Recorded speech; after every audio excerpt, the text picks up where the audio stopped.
도쿄에서 오사카로 향하는 재팬 에어라인이 조종 불능이 되어 추락하기 시작했으며 당시 사고 직전의 기내 상황은 매우 간절하고 처절했습니다. 1985년 8월 12일 도쿄에서 오사카로 향하는 일본 항공 123편이 524명의 인원을 태우고 이륙하였지만 이륙한 지 1시간 만에 비행기는 추락하여 탑승 인원 524명 중 520명이 사망하고 4명이 생존합니다. 사망자 중 한국인은 6명이었으며 단일 항공기 사고로는 최악의 사고였죠. 사고 이후 수많은 음모론과 소문이 나돌았지만 당시 상황을 알 수 있는 조종실 녹음 자료는 공개되지 않았습니다. 조종실 음성 자료는 비공개 자료였고 1999년 모두 폐기 처분했다고 공식 발표했지만 누군가 이를 녹음하여 2000년 8월에 방송국에 공개하여 큰 파장을 불러일으켰습니다. 즉 사고가 난 지 15년이 흘러서야 조종실 녹음 자료가 세상에 공개된 것이죠. 당시의 상황은 이러했습니다. 저녁 6시 12분 재팬 에어라인 123편에는 기장과 부기장, 정비사 이렇게 3명이 조종실에 같이 탑승하였으며 3명을 제외한 521명을 태운 이 비행기가 오사카로 가기 위해 이륙하였습니다. 이륙한 지 12분이 지나자 이 항공기는 고도 24,000피트인 약 7,300m에 도달하였습니다.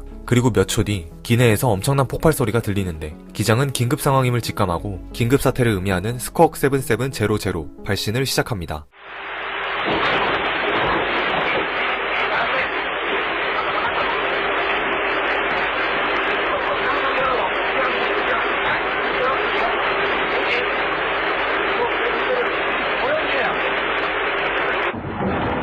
항공기 후미에서 갑작스런 폭발음과 함께 항공기의 꼬리 날개가 수직 안정판에 하단 부만을 남기고 파괴되었고 유압계의 총 4개통 모두가 완전히 손실되었습니다. 이로 인해 유압을 사용하는 에일러론, 러더, 항공기의 착륙 기어를 사용할 수 없게 되었습니다. 다시 말해 이 항공기는 조종 불능 상태가 되어버린 것입니다. 사고 직후 비행기가 상하로 요동침에 불안한 모습을 보이자 기장은 긴급 강하를 시도하면서 회항을 요청하였습니다.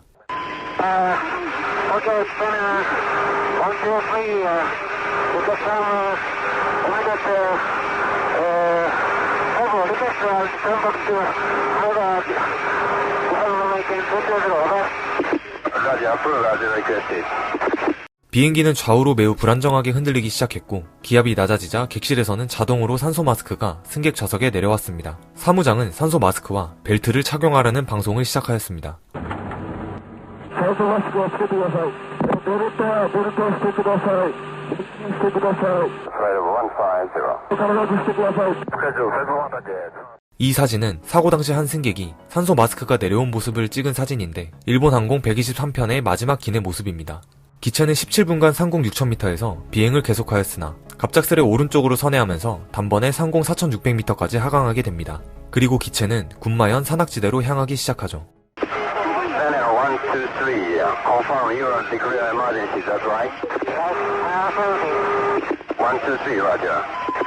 And request your nature of emergency. All station except Japan Air 123 and contact Tokyo Control. 134.0. Change frequency 1340 and keep silent until further advised. 도쿄 컨트롤은 비상 상황을 선언한 123편에게 조종사의 부담을 생각해 영어 대신 일본어의 사용을 허가했습니다. 조종사들은 방향 조절이 불가능해지자 급기야 날개에 달린 플랩과 엔진의 출력을 조절하여 방향 전환을 시도합니다. 기장은 계속해서 비행기가 스톨에 걸릴 것을 주의하라고 소리치는 것이 녹음되었는데 스톨은 비행기의 속도가 너무 낮아 더 이상 공중에 떠있지 못해 추락하기 직전의 상태를 말하는 것이죠.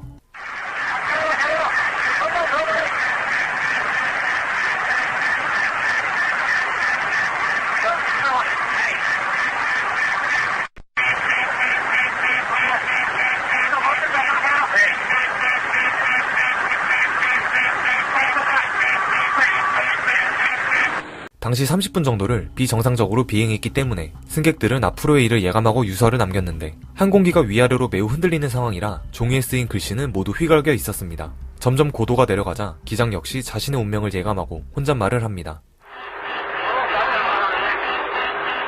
산악지역에 들어온 항공기는 더 이상 고도가 상승되지 않았고 산에 부딪힐 듯이 고도가 낮아졌습니다.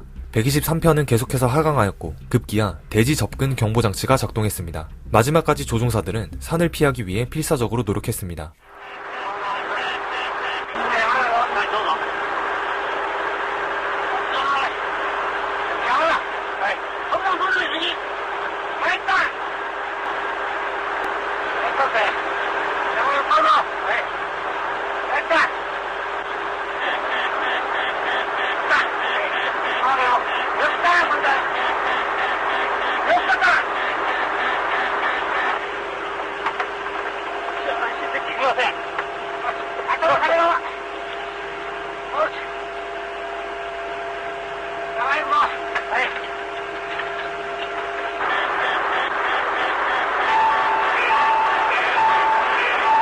경보장치가 울리고 9초 뒤 오른쪽 주 날개가 수목과 부딪힙니다. 속도는 시속 640km에 도달했고 수목과 접촉한 3초 뒤 비행기는 그대로 산에 충돌하고 맙니다. 기장의 마지막 말은 이젠 끝이야 라는 절박한 고함 소리였습니다.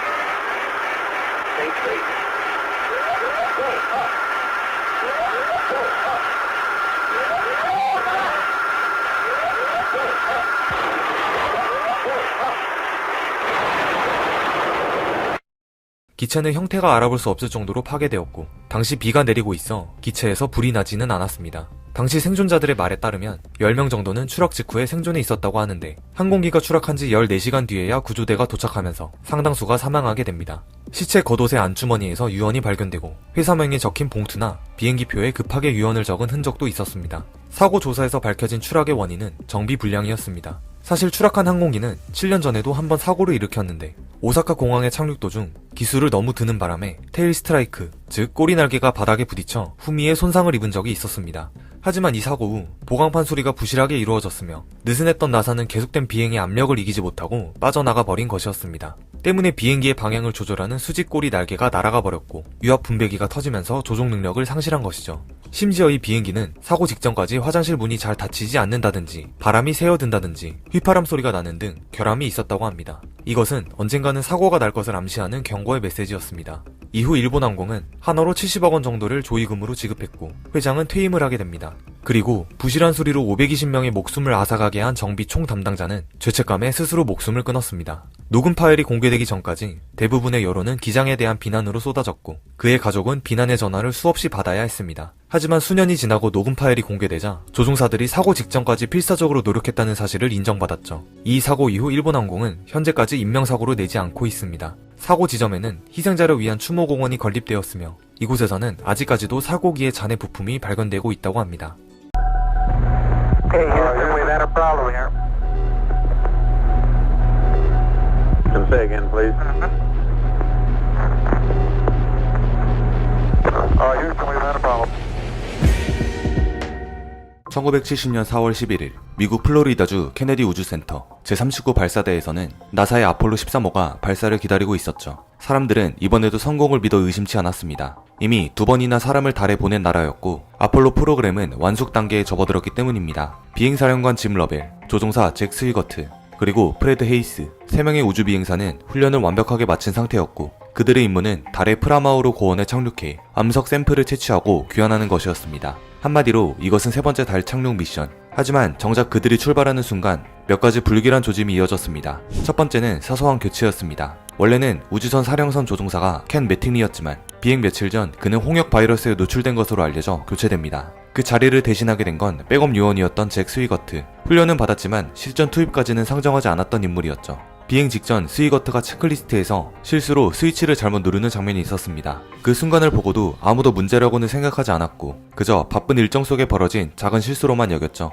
하지만 그것이 미세한 불안의 씨앗이었을지도 모릅니다. 두 번째 조짐은 발사일이었습니다. 아폴로 13호는 4월 11일 오후 13시 13분에 발사되었습니다. 우연이겠지만 그 수치들은 마치 불길한 암호처럼 반복되었죠. 누군가는 농담처럼 이번에는 13호고 13일이고 오후 13시 13분이니 뭔가 터지지 않겠느냐고 말했고 대부분은 웃어 넘겼습니다. 과학은 미신을 믿지 않으니까요. 그렇게 로켓은 순조롭게 하늘로 날아올랐고 3단 추진체가 성공적으로 분리되면서 우주선은 무사히 달을 향한 궤도로 진입했습니다. 모든 것이 정상이었고 모든 것이 안정되어 보였습니다. 하지만 위기는 너무도 조용히 너무도 안쪽 깊숙이에서 자라고 있었습니다. 사건은 발사 사흘째 되는 날 4월 13일 밤에 터집니다. 지구와의 거리는 약 32만 킬로미터, 지구 중력의 영향을 벗어나 달 궤도에 가까워지던 시점이었습니다. 그날 밤 사령선의 산소 탱크를 교반하는 작업이 진행됐습니다. 산소 탱크는 단순히 숨쉬기 위한 게 아니라 전기 생산에도 쓰이는 핵심 장치였습니다. 잭 스위거트는 교반 버튼을 눌렀고 곧이어 우주선 안에서 쿵 하는 묘한 소음이 울려 퍼졌습니다. 처음엔 우주선이 외부와 충돌했나 싶었습니다. 하지만 곧 각종 경고등이 깜빡이기 시작했고 내부 기압이 빠르게 떨어지며 산소 수치가 급격히 줄어들었습니다. 그 순간 통신이 이어졌습니다. 여기는 아폴로 13, 휴스턴, 문제가 발생했다. 조용했던 우주선 내부에 위기라는 단어가 스며들기 시작한 순간이었죠. 하지만 아직 아무도 그 사태의 심각성을 정확히 알지 못했습니다. 일시적인 센서 오류일 수도 있고 작은 결함일 수도 있다고 생각했기 때문입니다. 그런데 러벨이 창밖을 본 순간 모든 오판은 끝이 났습니다. 우주 공간으로 흘러나가는 하얀 기체가 천천히 멀어지고 있었기 때문입니다. 그건 산소였습니다. 산소 탱크 중 하나가 폭발하면서 우주선의 에너지 공급 시스템 전체가 무너진 상황이었고 이제 그들은 고장난 우주선 안에 갇힌 채 지구로 돌아갈 수 있을지조차 장담할 수 없는 상황에 처하게 된 것이었습니다. 달 착륙, 이제 그런 건 사치가 됐습니다. 목표는 오직 하나, 살아 돌아가는 것이었습니다. 그러나 문제는 여기서 끝이 아니었습니다. 사령선 내부는 산소가 급격히 줄고 있었고 전력도, 냉각도, 통신도 흔들리기 시작했습니다. 3명의 우주인은 당장 탈출할 수 있는 대피처가 필요했죠. 그들이 선택한 건 달 착륙을 위해 붙어있던 달 착륙선이었습니다. 애초에 그곳은 지구 귀환용이 아닌 잠시 달 표면에서 활동하기 위한 공간이었지만 지금은 임시 생존용 구명정이 되어야 했습니다. 그곳으로 이동한 3사람은 급속하게 변화가는 내부 온도와 습기, 그리고 이산화탄소의 축적 속에서 온몸으로 살아남는 법을 하나하나 터득해 나가기 시작했습니다. 하지만 이건 아직 시작에 불과했습니다. 그들이 직면한 진짜 고비는 지구로 돌아가기 위한 궤도 수정을 시작하면서부터였습니다. 아폴로 13호는 이미 지구로부터 수십만 킬로미터 떨어진 우주 한복판에 있었고 가장 중요한 생명 유지 장치인 산소 탱크 중 하나는 폭발하면서 박살이 나버렸습니다. 기체 내부 기압은 점점 낮아졌고 산소도 빠르게 사라지고 있었습니다. 여기에 더해 전기를 생산하는 연료 전지도 마비되었기에 우주선 내부 시스템은 하나둘 꺼지기 시작했습니다. 더는 이 우주선에서 오래 머물 수 없다는 사실이 명확해졌고 나사는 빠르게 대피 결정을 내립니다. 비상 탈출구는 놀랍게도 달 착륙선이었습니다. 원래 달 착륙선은 말 그대로 달 표면에서 수십 시간 정도 생존하도록 설계된 장비였습니다. 에너지도 공기도 수용 공간도 2사람 기준이었고 지구 귀환 가능도 전혀 없는 단방향 장비였죠. 하지만 아이러니하게도 그 순간 유일하게 정상 작동 중인 건 그 달 착륙선 뿐이었습니다. 3사람은 사령선에서 달 착륙선으로 옮겨 타며 말 그대로 임시 구명정으로 삼을 수밖에 없었죠. 문제는 그 내부 공간이 너무나도 좁았다는 점이었습니다. 2인용 공간에 3명이 들어간 데다 온도는 급속도로 떨어졌고 숨을 쉴수록 이산화탄소가 차오르며 내부는 질식 직전까지 갑갑해졌습니다. 여기서 드러난 또 하나의 위기, 바로 이산화탄소 필터 문제였습니다. 달 착륙선에는 이산화탄소를 정화하는 원형 필터가 2개밖에 없었습니다. 3사람이 몇 시간만 숨을 쉬어도 이미 허용치 이상으로 이산화탄소가 축적되었고 점점 더 피로와 두통, 혼수 증상으로 나타나기 시작했죠. 게다가 문제는 사령선과 달 착륙선의 필터 모양이 달랐다는 점이었습니다. 사령선은 정사각형 필터, 착륙선은 원형 필터, 어떤 부품도 호환되지 않았고 말 그대로 서로 맞지 않는 퍼즐을 손으로 조립해야 하는 상황이었습니다. 이때 나사 지상통제센터는 전설적인 대응을 시작합니다. 휴스턴에 있는 기술진들은 우주선 안에 지금 있는 물건만으로 정사각형 필터를 원형 구멍에 연결시켜야 한다는 미션을 받았죠. 정말로 영화에나 나올 법한 작업이었습니다. 우주선 안에는 비닐봉지, 덕트 테이프, 플라스틱 파이프, 플라스틱 커버 등 아주 제한된 물건들만 있었고 그것들을 조합해 정화장치를 만들어야 했습니다. 기술진들은 종이와 테이프, 슬라이드 규격을 꺼내들고 몇 시간 안에 정화 시스템 모형을 조립한 뒤 지상에서 그 조립 방법을 음성으로 설명해 주었습니다. 러벨, 헤이스, 스위거트는 조심스럽게 그대로 따라 조립했고 결국 이산화탄소 수치는 안정 수준으로 떨어졌습니다. 이는 인류 우주항공 역사상 가장 창의적인 생존 전략 중 하나로 꼽히게 됩니다. 그런데 이때부터는 또 다른 문제가 고개를 들었습니다. 바로 냉기였습니다. 우주선은 태양열이 차단되면 그야말로 영하 수십 도로 떨어지는 극한 환경에 노출됩니다. 아폴로 13호 내부 온도는 섭씨 약 3도까지 떨어졌고 승무원들은 두꺼운 복장을 하지 못한 채 서로 기대며 떨며 기기를 보호하며 견뎌야 했습니다. 햇볕이 비추는 각도에 따라 기기들은 얼었다 녹았다를 반복했고 결로 현상으로 장비 내부에 습기가 맺히며 감전이나 슈트 위험까지 생겼습니다. 이 시점에선 산소와 전기 문제를 넘어서 우주선 전체의 기기 고장 위험이 터질 듯 말 듯 하는 상황까지 도달한 셈이었습니다. 지상에서는 이제부터 귀환 궤도를 본격적으로 계산하기 시작했습니다. 문제는 원래 아폴로 13호는 달에 착륙한 후 달 표면에서 이렇게 계획된 궤도로 복귀하는 루트를 따라야 했습니다. 하지만 지금은 달 착륙도 하지 못했고 일부 추진 엔진은 이미 무력화된 상황이었습니다. 이제 남은 건 단 하나, 프리 리턴 트래젝토리, 즉 달을 한 바퀴 감아 지구로 다시 돌아오는 곡선 궤도였습니다. 하지만 이 궤도는 아주 미세한 각도 차이로 지구로 떨어질 수도, 지구 대기로 튕겨나갈 수도 있는 극한의 계산이 필요했죠. 컴퓨터는 전력 절약으로 꺼진 상태였기에 나사와 우주인들은 연필과 계산자로 지구 궤도 진입 각도를 수동으로 계산하며 다음 가속 시점을 기다렸습니다. 그 한순간의 실수가 수십만 킬로미터를 도는 궤도를 완전히 빗나가게 할 수 있었기에 모든 건 초 단위로 조율되어야 했고 우주선의 회전각도, 질량 분포, 태양광 반사량까지도 고려해야 했습니다. 이제 아폴로 13호는 우주 공간에서 가장 정밀하고 가장 절박한 항로 수정을 앞두고 있었습니다. 어떻게 도달할 것인가가 아니라 도달하지 못하면 죽는다를 전제를 안고 계산을 시작한 것이었죠. 지구와 수십만 킬로미터 떨어진 공간, 3명의 우주 비행사는 단지 돌아가는 것이 아니라 살아서 정확히 귀향 궤도로 맞춰야만 했습니다. 자동 조종 장치는 꺼져 있었고 컴퓨터도 대부분 전력을 끄고 차가운 침묵 속에 있었습니다. 이제 모든 것은 오직 인간의 손에 달려 있었죠. 우주 비행사들은 달을 공전해 지구로 되돌아오는 자유귀향 궤도에 들어서야 했습니다. 하지만 문제는 처음 궤도를 이탈한 뒤 엔진을 한 번 더 점화해야 궤도를 수정할 수 있다는 점이었습니다. 그러려면 달 착륙선의 하단 추진 엔진을 정밀하게 몇 초간 점화해야 했습니다. 단 한 번의 점화가 수십만 킬로미터의 경로를 바꿀 수 있기 때문에 불과 5초, 14초, 30초 이 몇 초의 점화 시간이 생과 사를 결정하게 된 것입니다. 하지만 여기엔 치명적인 한계가 있었습니다. 정확한 각도를 잡으려면 자동 항법 장치가 작동해야 하는데 지금은 전력을 아끼느라 그 장비들마저 꺼져 있었기 때문입니다. 결국 러벨과 헤이스는 직접 우주선 방향을 육안으로 확인하며 달 착륙선의 창문 밖에서 보이는 별자리와 지구의 위치를 보며 자세를 맞추어야 했습니다. 즉 거대한 수천억 달러짜리 우주선이 그 순간만큼은 인간의 감과 직감, 시각에만 의존해 방향을 틀고 있었던 셈이었습니다. 그리고 그 극한의 순간 그들은 첫 번째 궤도 수정을 시도합니다. 달 착륙선의 엔진을 단 30초간 점화하고 기울기를 조정했죠. 지구에서는 숨죽인 계산이 이어졌고 우주에서는 엔진의 떨림 속에서 방향이 조금씩 바뀌어갔습니다. 그리고 그 직후 지구에서의 레이더 궤도 측정 결과 아폴로 13호는 정확히 지구로 복귀 가능한 범위 안으로 진입한 것으로 확인됐습니다. 단 30초 그 짧은 시간의 점화가 세 사람의 생명을 다시 희망 쪽으로 옮겨놓은 순간이었죠. 그러나 희망은 곧 또 다른 문제를 동반했습니다. 이번엔 전력 배분 문제가 터진 겁니다. 귀향 궤도는 잡았지만 그 궤도를 따라 돌아오기 위해서는 최소한 사령선에 다시 들어가야 했습니다. 하지만 사령선은 지금 동면 상태에 들어간 것처럼 완전히 꺼져 있었고 배터리 잔량은 단 한 번의 기동밖에 버틸 수 없었습니다. 즉 전력을 너무 일찍 써버리면 지구 대기권에 진입하기 전에 시스템이 꺼져버리고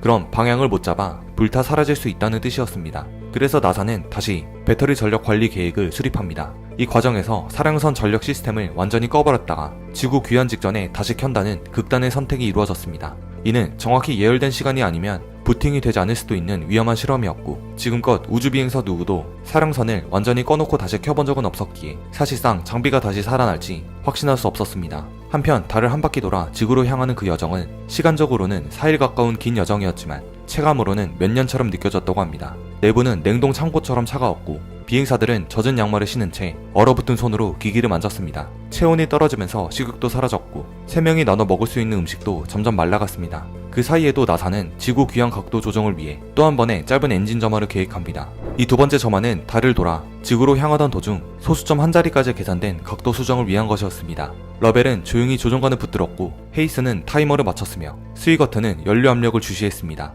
지상에서 통제팀은 기도를 하듯 시간을 계산했고 정확히 14초 점화가 이어졌습니다. 단 한 치의 오차도 허락되지 않는 긴장 속에서 이 짧은 점화는 성공했고 지구 귀향 각도는 드디어 목표 범위로 정확히 맞춰졌습니다. 그렇다면 이제 문제는 하나, 사령선을 다시 켜야 한다는 점이었습니다. 지구 대기권 진입까지 24시간도 남지 않은 상황, 달 착륙선에서 살아남은 그들은 다시 사령선으로 이동해야만 했습니다. 그런데 모든 시스템이 꺼진 사령선은 다시 켜려면 순서도 정확해야 하고 동시에 습기와 결로로 인해 감전의 위험도 있었습니다. 나사는 부팅 시퀀스를 완전히 재설계해 전력 소모를 20% 이하로 줄이는 최소 가동 시나리오를 만들어냈습니다. 이 시나리오를 토대로 비행사들은 극한의 조건에서 시스템을 하나씩 살려갔고 조명, 공조, 내비게이션, 통신 장치가 차례로 깨어나기 시작했습니다. 기적처럼 그 사령선은 다시 살아났고 지구와의 통신이 안정적으로 복원되었습니다. 이제 마지막 고비, 지구 대기권 재진입이 기다리고 있었습니다. 하지만 문제는 여전히 남아있었죠. 사령선이 지구에 진입할 각도가 1도만 틀려도 대기권을 튕겨나가거나 지구로 떨어지면서 소멸할 수 있었습니다.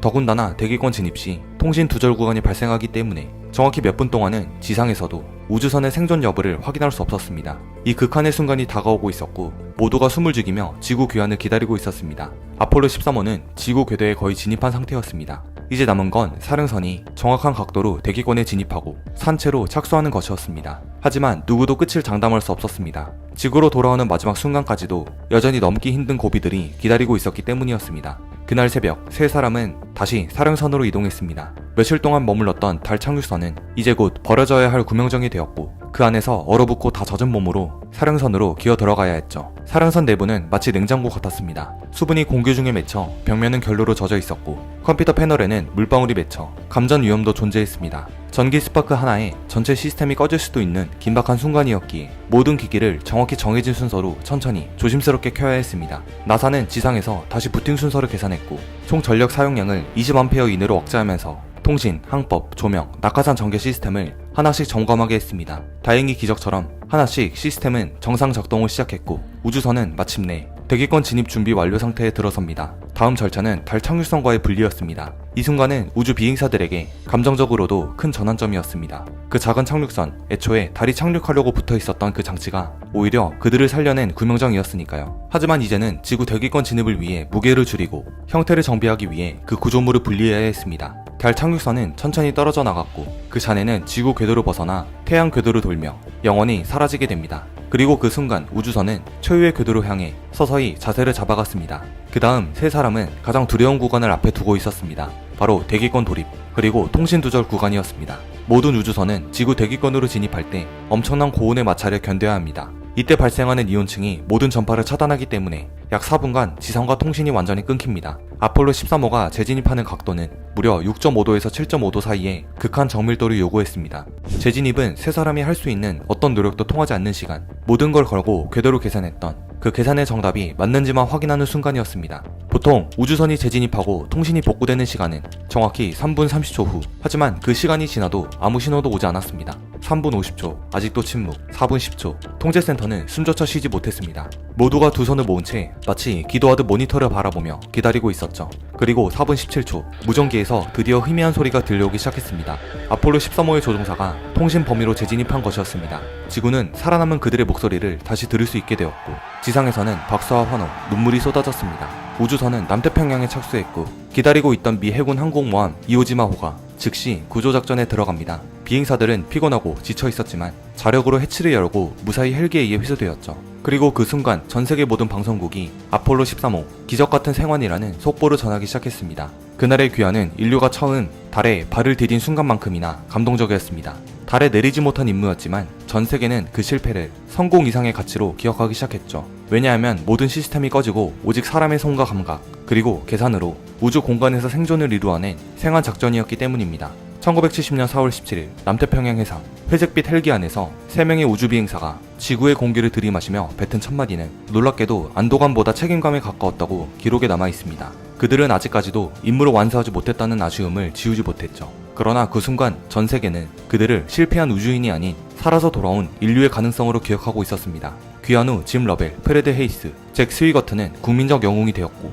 미국 대통령 리처드 닉슨은 이들에게 미국 시민 최고 훈장인 자유의 메달을 수여합니다. 그러나 나사 내부는 달랐습니다. 겉으로는 축제 같았지만 실제로는 긴장감 어린 해부 작업이 곧바로 시작됐습니다. 산소 탱크의 폭발이 어떻게 발생했는지, 그 폭발로 인해 정확히 어떤 시스템이 연쇄적으로 무너졌는지, 그리고 앞으로 이런 일이 다시 일어나지 않기 위해 우주선 설계를 어떻게 바꿔야 할지 모든 것은 철저하게 다시 검토되었습니다. 조사 결과는 충격적이었습니다. 산소 탱크 2번은 사실 제작 당시부터 결함을 안고 있었던 것이었습니다. 탱크 내부의 히터 코일은 전압 설계가 잘못되어 있었고 지상 테스트 과정에서 이미 은근한 손상이 누적되고 있었던 것으로 드러났습니다. 즉 우연히 발생한 사고가 아니라 처음부터 잠복해 있던 실패의 씨앗이었던 것이죠. 게다가 사령선의 정사각형 필터와 달 착륙선의 원형 필터가 서로 호환되지 않은 구조로 설계되어 있었던 것도 이번 사태를 심각하게 만든 원인이었습니다. 나사는 이후 아폴로 14호부터 산소 탱크의 구조를 완전히 재설계했고 모든 장비는 상호 호환이 가능하도록 바꾸었습니다. 또한 우주인들이 완전히 시스템을 끄고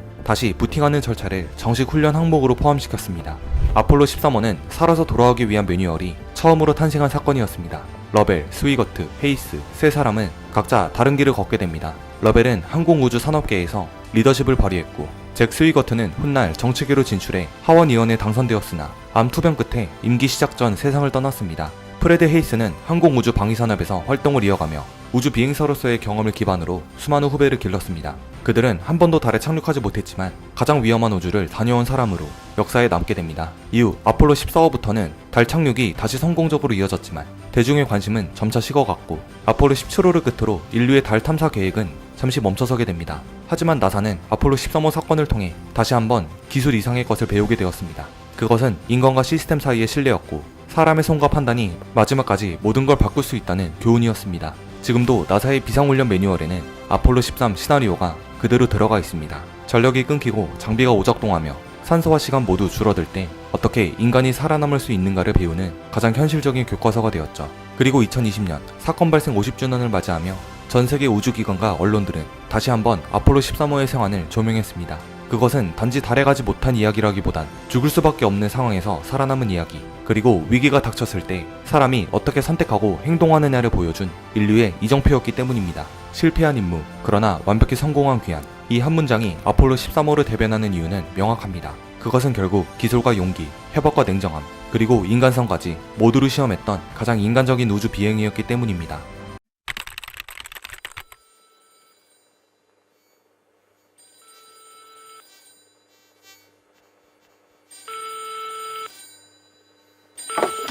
Это ВПЧ-2? Да. Что у вас там горит? Взрыв на главном корпусе, между третьим и четвертым. А там люди есть? Да. Поднимай над состав.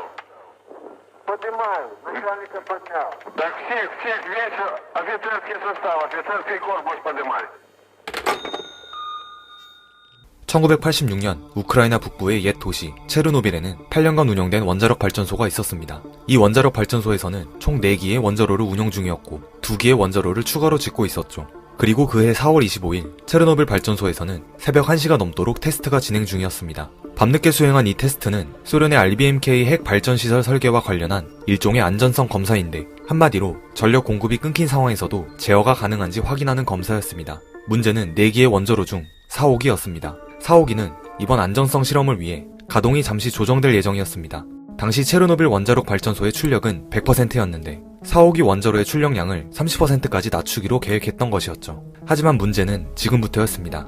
원자로에서는 계속된 순환 과정이 이루어져야 하기 때문에 어떠한 상황에서도 중간에 절대 전기가 끊기면 안 되는 상황이었습니다. 하지만 아까도 언급했듯이 이번 실험은 전기가 끊길 경우 비상전력을 얼마나 공급할 수 있는지 확인하는 실험이었는데 여기서 실수가 생기고 맙니다. 출력량을 낮추는 과정에서 작업자의 조작 미숙으로 출력량이 거의 정지 상태까지 낮춰져 버린 것이죠. 당황한 작업자는 출력이 떨어진 상태에서 다시 목표 수치였던 720MW로 올리기 위해 제어봉을 제거하기 시작했습니다. 원래 이러한 상황에서는 테스트가 불가능해진 시점에 테스트를 중지했어야 하는데 테스트를 중지시키고 싶지 않았던 작업자는 출력을 높이기 위해 제어봉을 뽑기 시작했습니다. 수동으로 제어봉을 뽑음으로써 낮아진 출력을 강제로 높이겠다는 것인데 안전기준이 30개였던 제어봉은 거의 다 뽑혀 6개에서 8개밖에 남지 않았고 그럼에도 출력이 돌아오지 않았습니다. 급기야 원자로는 재가동이 불가능한 상태가 되어버렸는데 결국 4월 26일 새벽 1시에 최악의 상황이 발생합니다.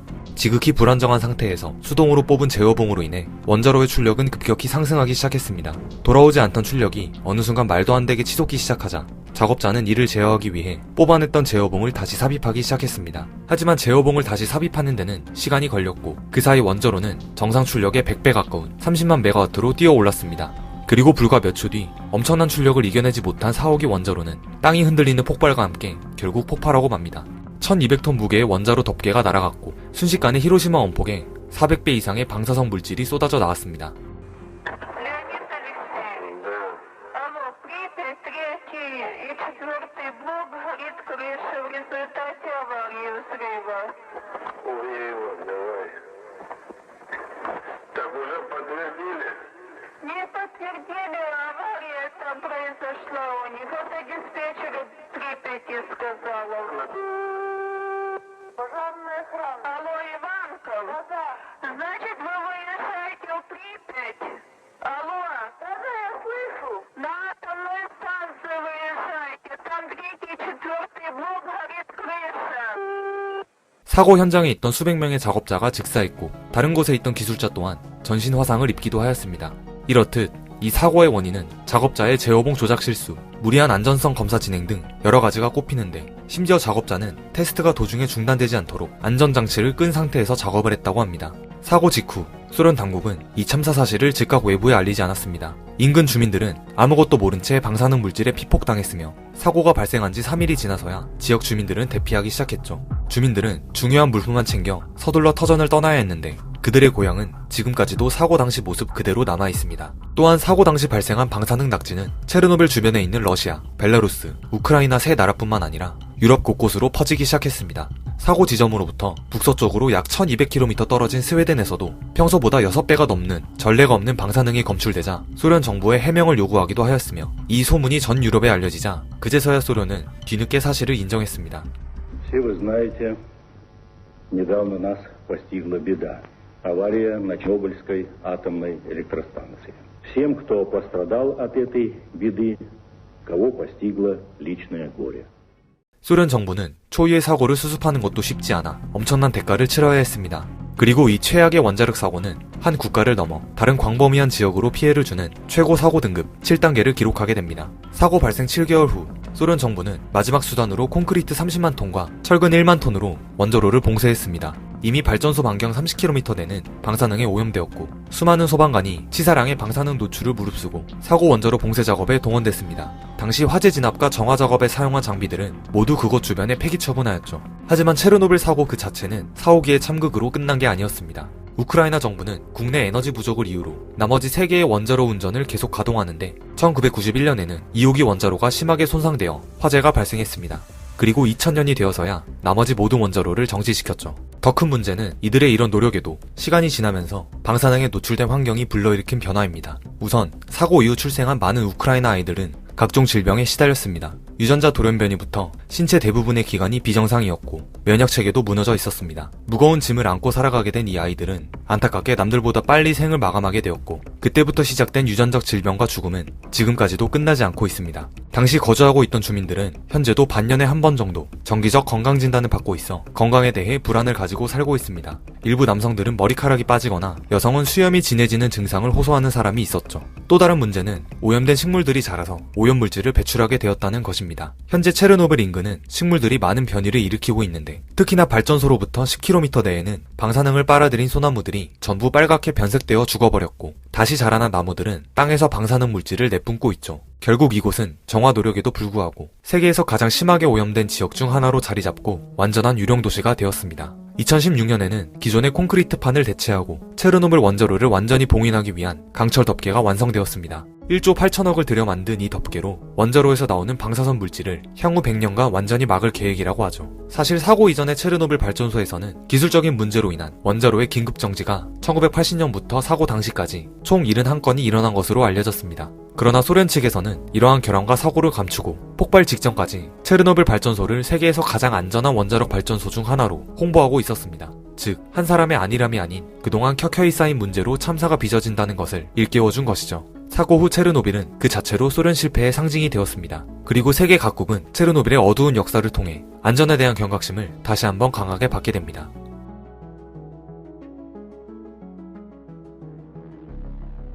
В день аварии я работал одним из операторов второго облачного щита управления на Чернобыльской АЭС и отключал его после взрыва 4-го реактора. Я проснулся аж в 9, потому что накануне вернулся после вечерней смены.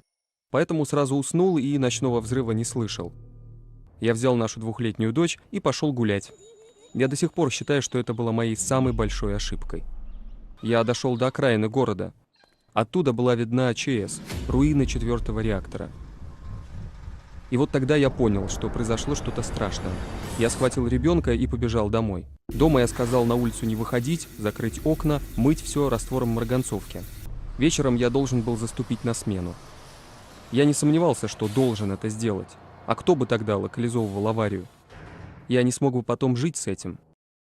Переступать через груды одежды пожарных на полу было трудно, потому что словно через людей переступаешь. Большинство кнопок на щите управления уже не действовали, поэтому мы отключили 2-й блок, нарушая инструкции. Но если бы мы этого не сделали, то он сам бы отключился с еще более тяжелыми последствиями. Я уверен, что большинство приказов правительственной комиссии были ошибочными и приводили лишь к увеличению масштабов катастрофы и к бессмысленному избыточному облучению людей. Кому это было нужно? Во всей этой истории очень редко использовались высокие технологии. Но ведь это был 20 век, и методы ликвидации должны быть передовыми.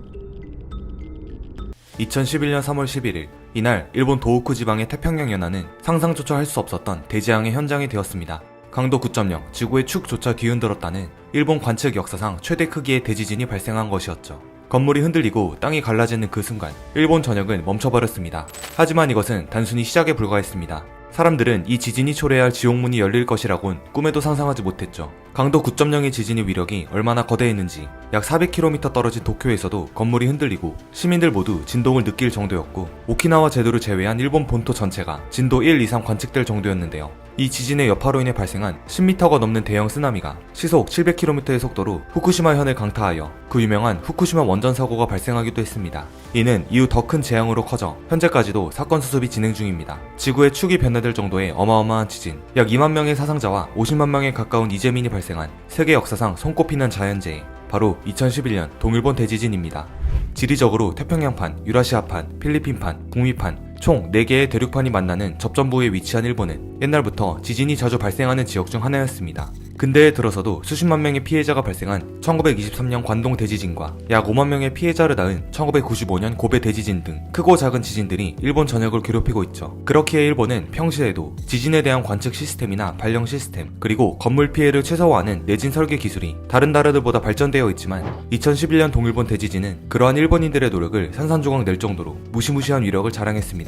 최초의 지진은 2011년 3월 9일 오전 11시 45분에 시작되었습니다. 진도는 7.3의 강진이었지만 지진 발생 지역은 혼슈선 북부의 살리코 해역이었기 때문에 피해는 발생하지 않았습니다. 그러나 이것이 바로 재앙의 시작이었습니다. 이틀 뒤인 3월 11일 14시 46분이 되자 도쿄를 중심으로 일본 곳곳에 지진 속보가 송출됩니다. 특히 이날엔 일본 국회에서 예산결산위원회가 열리는 날이었는데 국회에 설치된 카메라가 크게 흔들리며 국회의원들이 당황하는 모습이 생중계되며 지진의 위력을 실감할 수 있었습니다. 곧이어 건물 전체가 흔들리고 땅이 갈라지는 모습이 뉴스 속보를 통해 생중계되면서 많은 일본인들이 불안에 휩싸이기 시작합니다. 이때까지만 해도 이미 지진이라는 자연재해에 익숙하여 대피 요령이나 건물 내진 설계를 통해 만반의 준비가 되어 있었던 일본이기 때문에 지진 자체로 발생한 큰 피해는 없었습니다. 그러나 이 지진의 진앙지는 일본 북동부 지역과 가까운 거리였고, 판과 판이 맞물리면서 발생한 거대한 대양의 움직임은 인간이 감히 감당할 수 없는 파도를 만들어내고 있었습니다. 그리고 그것은 곧 높이 10m 이상의 대형 쓰나미로 커져서 시속 700km의 속도로 일본 동부 해안을 향해 무섭게 다가오고 있었죠.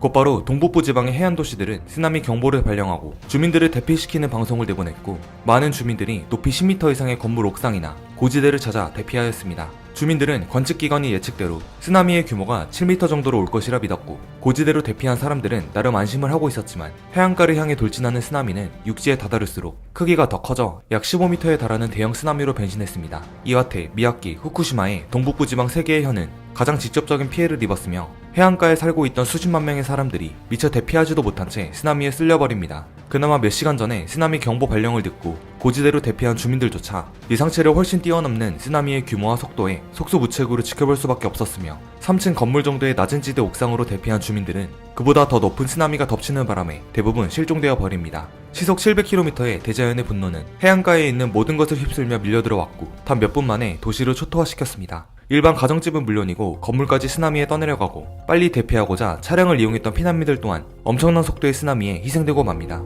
엎친 데 덮친 격으로 일본 동북부 해안은 우리나라의 서해안처럼 울퉁불퉁한 리아스식 해안이라 파도의 힘이 집중되기 쉬운 지형이었기 때문에 쓰나미의 위력이 각각의 해안에 집중되어 더 큰 피해가 발생했습니다. 쓰나미의 직격탄을 맞은 동북부의 세 현은 원래도 몇십 년을 주기로 쓰나미가 발생하는 지역이라 해저 63m 깊이에 방파제를 설치하는 등 사전에 철저한 대비를 해놨지만 15m의 초대형 쓰나미 앞에선 아무 소용없었습니다.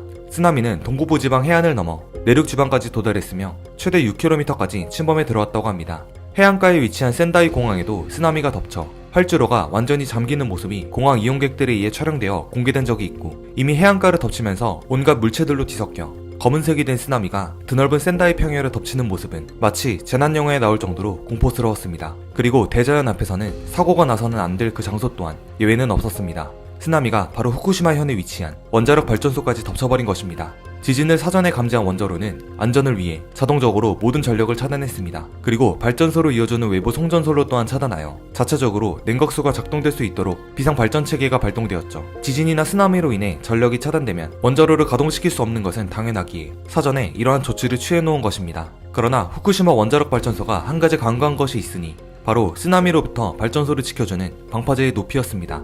원전의 방파제는 고작 5m 높이밖에 되지 않았고 이번 쓰나미는 15m나 됐습니다. 결과는 모두 다 예상했듯이 쓰나미가 몰려오자 방파제는 무용지물이 되어버렸고 강력한 파도는 원자로를 덮쳐버렸습니다. 그리고 곧이어 침수가 시작되죠. 비상시 원자로에 전력을 공급할 수 있는 비상발전기는 쓰나미가 몰려오기 전 미리 고지대로 옮겨놓았지만 발전기로부터 전력을 분배하는 배전기는 아직 지하에 있었기 때문에 그대로 침수되어 버립니다. 때문에 애써 옮겨놓은 비상발전기 또한 무용지물이 됩니다. 전력이 완전히 끊김에 따라 원자로 유지의 핵심인 냉각수 순환장치도 멈춰버리고 온도 유지가 필수인 원자로 내부의 노심은 점점 고열로 치닫게 됩니다. 냉각 시스템이 전무한 상황에서 연료봉과 증기가 반응하여 수소가 발생되고 증기와 함께 배출된 수소가 원자로 건물 내부에 농축되어 거대한 수소 폭발이 발생하는 대참사가 일어납니다. 그렇게 3월 12일 15시 36분 후쿠시마 원자로 1호기가 폭발하고 이틀 뒤인 14일엔 3호기, 다음 날인 15일에는 4호기까지 폭발하게 됩니다. 이 대형 사고로 인해 방사능 물질이 기체를 통해 대량 누출되고 맙니다. 그렇게 후쿠시마 원전 폭발 사고는 체르노빌 사태 이후 최대 규모의 원자력 발전소 폭발 사건이 되어 일본 전역에 큰 피해를 주게 됩니다. 특히 이 사고는 주 원인인 자연재해이기 이전에 충분히 더 큰 사고로 이어지지 못하게 막을 수 있는 상황이 있었기 때문에 더더욱 분노를 유발하게 하는데요. 가장 먼저 원자력 발전소라는 안전에 가장 신경 써야 할 중요한 기관을 고작 5m 크기의 방파제로 막겠다는 안일한 조치를 취했다는 것이죠.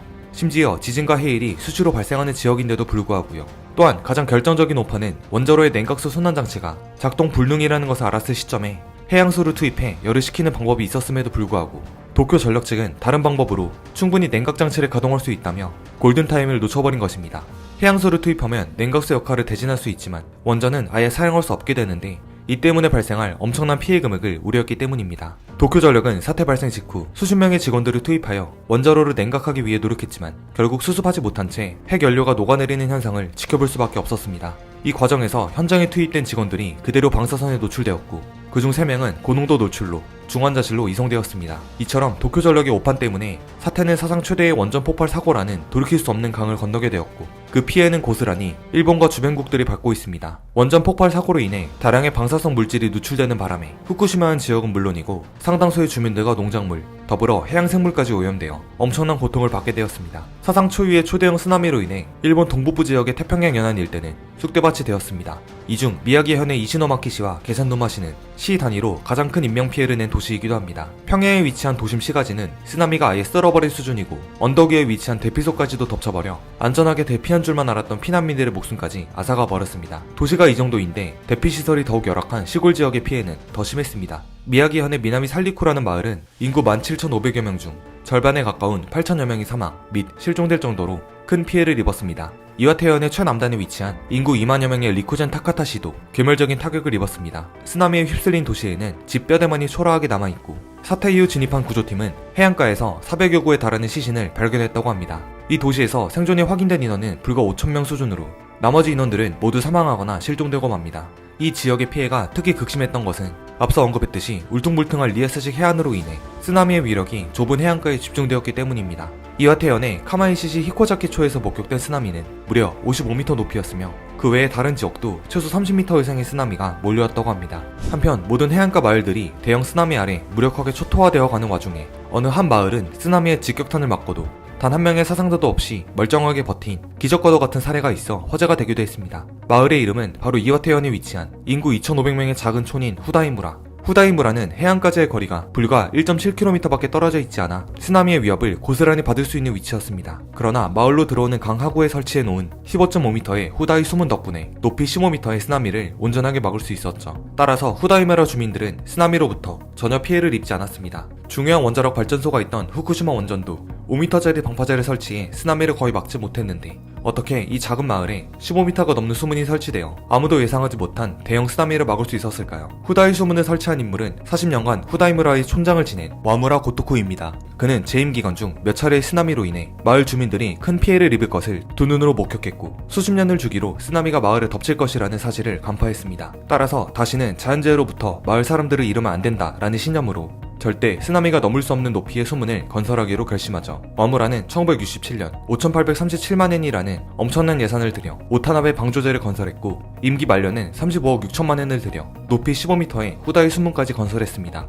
높이를 15m로 책정한 이유는 그 이전까지 발견된 쓰나미의 최대 높이가 14m였기 때문입니다. 와무라 고토쿠는 마을을 지키기 위해 현명한 결정을 내렸지만 이 수문을 짓기 위해 천문학적인 예산을 쏟아부었기 때문에 죽을 때까지 마을 사람들의 원망을 들었다고 합니다. 그는 1987년 퇴임식에서 촌민들을 위한 일이었기 때문에 반대를 무릅쓰고 추진했습니다. 마지막에는 저를 이해해줄 것입니다. 이것이 제가 남기고 가는 선물입니다. 라고 말했습니다. 와무라 고토쿠는 1997년에 88세의 나이로 사망했지만 그가 남기고 간 마을의 유산은 수십 년이 지난 뒤 정말로 자연재해로부터 마을 사람들의 목숨을 구했습니다. 한 사람의 성견지명으로 인해 지옥으로부터 살아남은 후다이무라 주민들은 이후 후다이 수문 근처에 와무라 고토쿠를 기리는 비석을 세워 감사함을 전했다고 합니다.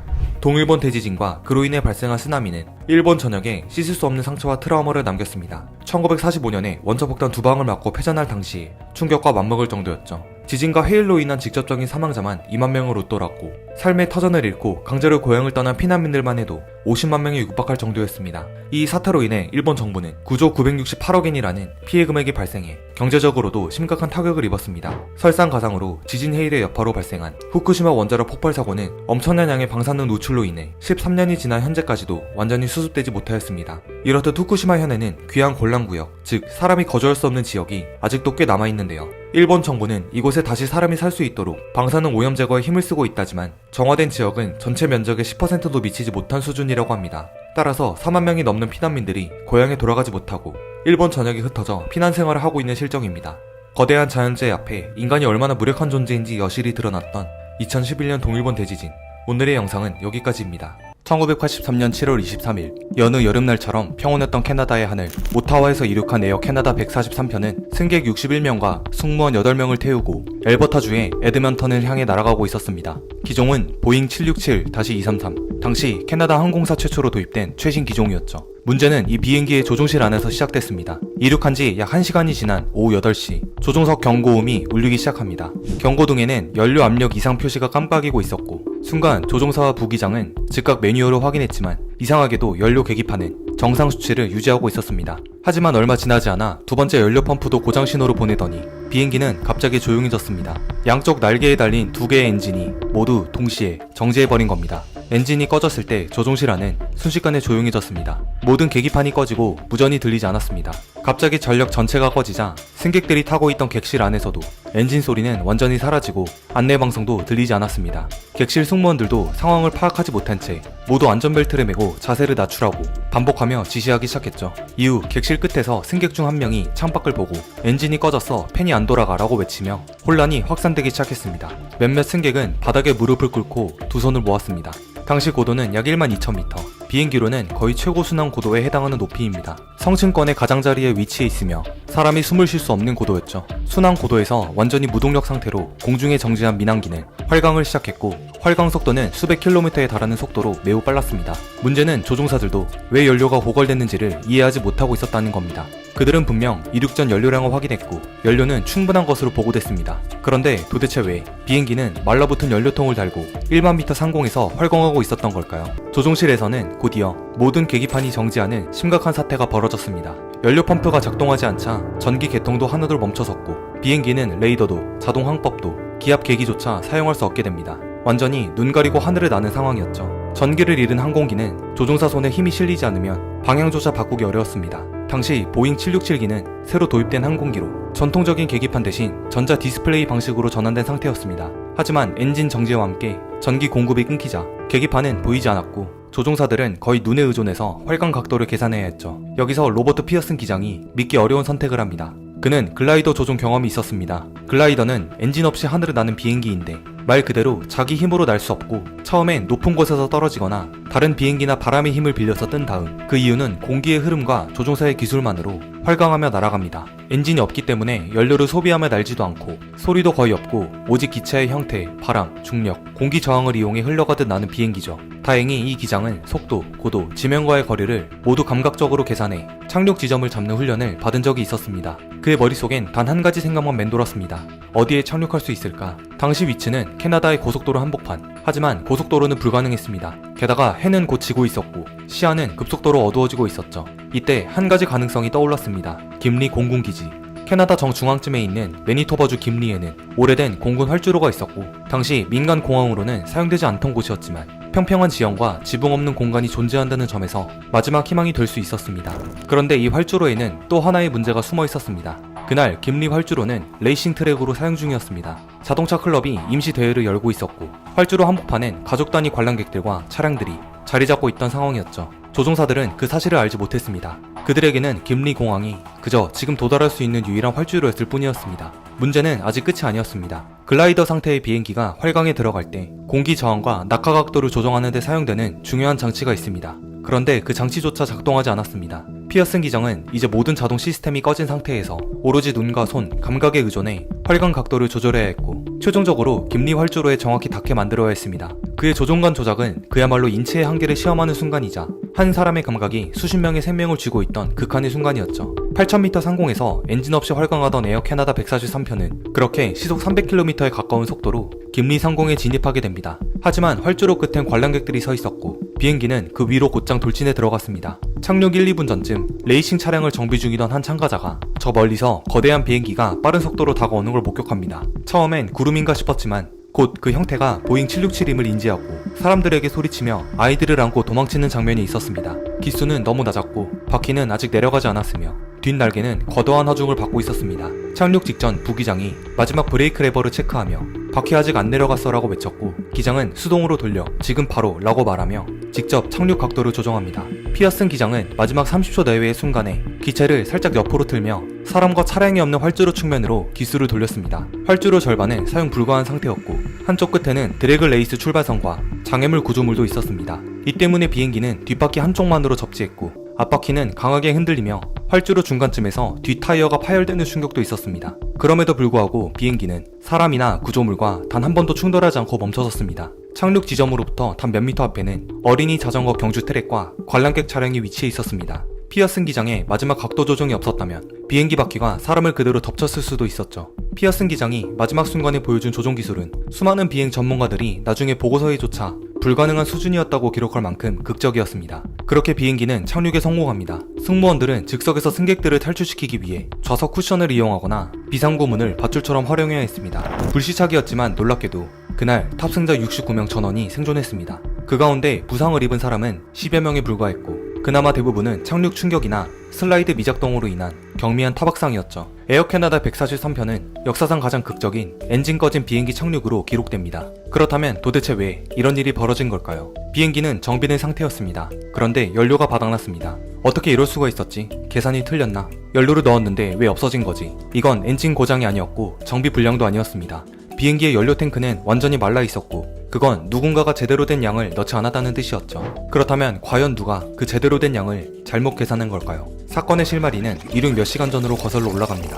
비행기는 오타와 공항에서 출발해 에드먼턴으로 향하는 중간 기착지 몬트리올 트리도 공항에 들르게 되어 있었고 그곳에서 연료를 다시 채우게 되어 있었습니다. 당시 지상에서는 정비팀과 조종사, 연료 공급 인력이 함께 협의하고 있었는데 문제가 생긴 건 바로 여기서였습니다. 비행기는 보잉 767 최신 기종이었고 에어 캐나다도 갓 도입한 상태였기 때문에 모든 장비가 기존 항공기와 달랐습니다. 특히 연료 측정 시스템은 디지털 방식으로 완전히 전환된 상태였고 기존의 수동식 게이지나 막대 눈금은 더 이상 기준이 아니었죠. 그런데 문제가 생깁니다. 비행기의 연료량 측정 컴퓨터가 작동하지 않았던 겁니다. 탱크에 연료가 얼마나 들어있는지를 자동으로 계산해주는 연료 측정 장치가 고장난 것이었습니다. 이 장치가 고장나면 연료를 자동으로 계산할 수 없고 수동으로 계산해야 합니다. 바로 이 수동 계산에서 상상을 초월하는 실수가 벌어졌던 겁니다. 지상 정비사와 조종사는 함께 연료량을 계산하려고 했습니다. 일단 현재 남은 연료량은 탱크 속 높이를 기준으로 측정했는데 그걸 다시 리터나 킬로그램 단위로 환산해야 했죠. 여기서부터 문제의 단위 전환 오류가 시작됩니다. 정비팀은 전통적으로 파운드 단위를 사용해 연료량을 계산하는 데 익숙했습니다. 하지만 보잉 767은 미터법, 즉 킬로그램을 사용하는 항공기였습니다. 그리고 이 두 단위를 바꾸는 변환 수치는 단순하지 않았습니다. 1리터의 항공유는 대략 2.204 파운드 또는 0.803kg 정도인데 리터와 킬로그램 값이 차이 나는 이유는 밀도에 따라 값이 달라지기 때문입니다. 그런데 정비팀은 연료 밀도를 파운드 기준으로 계산해버렸고 조종사들은 그걸 다시 킬로그램 단위로 착각한 채 받아들였습니다. 예를 들면 주유소에서 20리터만 넣어주세요 라고 했는데 직원은 실수로 20파운드로 계산한 셈입니다. 파운드는 리터의 45%밖에 안 됩니다. 그래서 실제로는 절반 이하로 넣은 건데 둘 다 숫자 20만 보고 괜찮다고 착각한 겁니다. 차를 몰고 나와서 한참 가다가 연료가 바닥났고 그때서야 서로 숫자는 맞았는데 왜 연료가 없지라며 뒤늦게 당황한 셈이죠. 다시 사건으로 돌아와 복잡한 계산을 뒤로하고 한마디로 요약하자면 약 1만 kg 정도밖에 연료가 들어있지 않았는데 정비팀과 조종사는 그게 22,300kg이라고 오해한 채 비행을 출발했던 것입니다. 말 그대로 숫자만 맞았고 단위가 틀렸던 참사였죠. 이건 누가 고의로 한 게 아니었습니다. 모든 절차는 매뉴얼대로 진행됐고 단위만 살짝 달랐을 뿐이었습니다. 하지만 그 살짝 다른 단위가 엔진 2개를 동시에 꺼지게 만들고 비행기를 글라이더로 만들었으며 하마터면 수십 명의 생명을 앗아갈 뻔한 대형 사고로 이어졌던 것이죠. 그리고 이런 단위 착오는 사실 역사상 처음이 아니었습니다. 대표적으로 1999년 나사의 화성 탐사선 마스 클라이미트 오비터도 지구에서 보낸 명령이 파운드 단위였는데 탐사선은 그걸 뉴턴 단위로 해석해 궤도를 이탈했고 결국 화성의 충돌에 사라졌습니다. 과학은 정밀해야 하고 단위는 생명과 직결되죠. 에어 캐나다 143편 역시 그런 단위 착오의 희생자였지만 결과적으로는 기적적인 착륙으로 그 피해를 막아냈습니다. 하지만 당국은 그렇게 낭만적으로 끝내주지 않았습니다. 다음 날부터 항공사 내부 조사는 물론 교통안전위원회, 국토부, 심지어 경찰 수사까지 시작됐습니다. 누군가는 책임을 져야 했고 당연히 가장 먼저 조사를 받은 사람은 조종사였죠. 기적의 주인공은 순식간에 사고 가해자가 되어 있었습니다. 그리고 그들은 이 조종사가 왜 연료량을 잘못 계산했는지를 캐묻기 시작했습니다. 문제의 본질이 무엇이었는지, 책임은 어디에 있었는지를 두고 또 한 번의 싸움이 시작됐습니다. 뉴스는 기적의 활강이라며 이 사건을 앞서서 보도했습니다. 공식적인 조사는 이렇게 묻는 것으로 시작됐습니다. 어떻게 이런 일이 일어났는가가 아니라 도대체 누구의 잘못인가였습니다. 가장 먼저 호출된 인물은 피어슨 기장이었습니다. 그는 이미 대중에게는 영웅처럼 비춰지고 있었지만 내부에서는 연료 계산을 승인한 최종 책임자로 지목되고 있었죠. 비행기 출발 전 연료량 계산 방식에서 단위를 제대로 확인하지 않은 것, 그리고 FQIS가 고장난 상태에서 비행을 강행한 판단. 기장은 수십 명의 생명을 구한 영웅이었지만 동시에 그 비행을 시작하게 만든 판단의 책임도 피할 수는 없었습니다.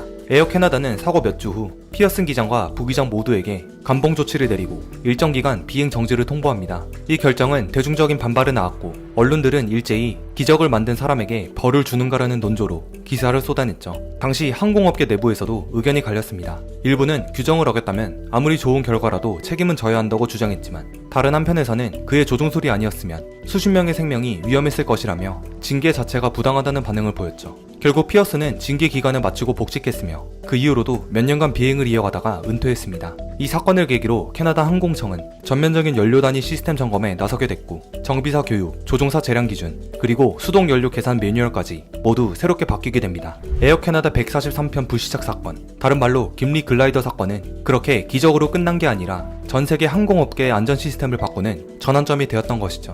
또 하나 흥미로운 일은 이 비행기의 기체 자체가 사고 이후에도 25년 넘게 사용되었다는 사실입니다. 보잉 767기, 등록번호 C-GAUN, 사고 이후 정비를 마친 이 항공기는 1983년부터 2008년까지 수십만 명의 승객을 싣고 여전히 하늘을 날았습니다. 그리고 은퇴가 다가왔을 때 이 비행기는 마지막 항공편을 띄우며 김리 글라이더라는 이름과 함께 역사 속으로 사라졌습니다.